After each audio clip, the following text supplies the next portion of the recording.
So what's up guys, maulan po na Sunday ngayon at ang super typhoon po na Uwan ay maglalandfall na po. Sana hindi po masyadong malakas, so mag-ingat po tayo ngayon guys.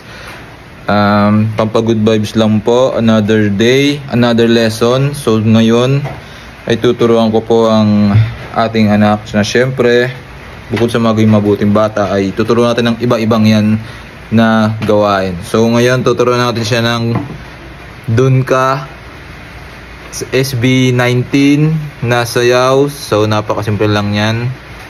So guys, kung tingin nyo walang kwenta tong channel na to, tama kayo, pero baka naman sa susunod magkaroon tayo ng kwenta pagka natuto na si Mandy ng mga maraming bagay.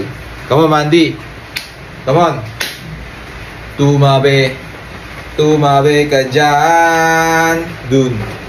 Okay, first, like this.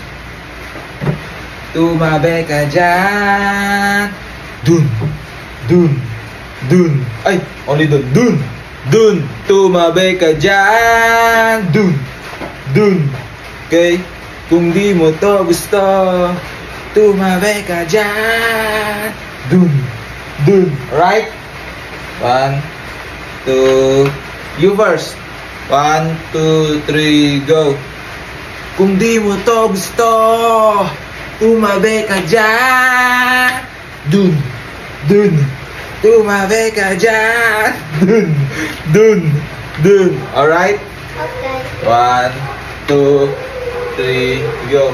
Kung di mo to gusto, dun.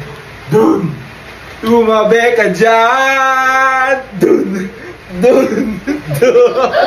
Tumabe ka dyan. Dun. Like this, oh. Dun. I think here ka, sa gilid ka. Tumabe ka dyan. Dun. Here. You should be here beside me. Here beside me. Stop it! Here. Tumabe ka dyan. Dun. My tummy! Sorry. So another video, another one.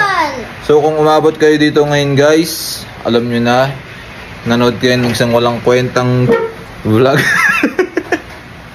Tumabi ka dyan, pinapatabi ko ang bata pero ayaw tumabi. So anyway, medyo seryoso muna. Bukas po ay magla-landfall na po bukas ng Monday ang bagyong Uwan. Please be safe guys. At sabay-sabay nating sabihin Monday sa bagyo. Let's all say together. To the super typhoon Uwan, tumabe ka dyan. Dun. Wag dito sa Philippines. Tumabe ka dyan. Dun. Tumabe ka dyan. Papa, voices. Tumabe ka dyan.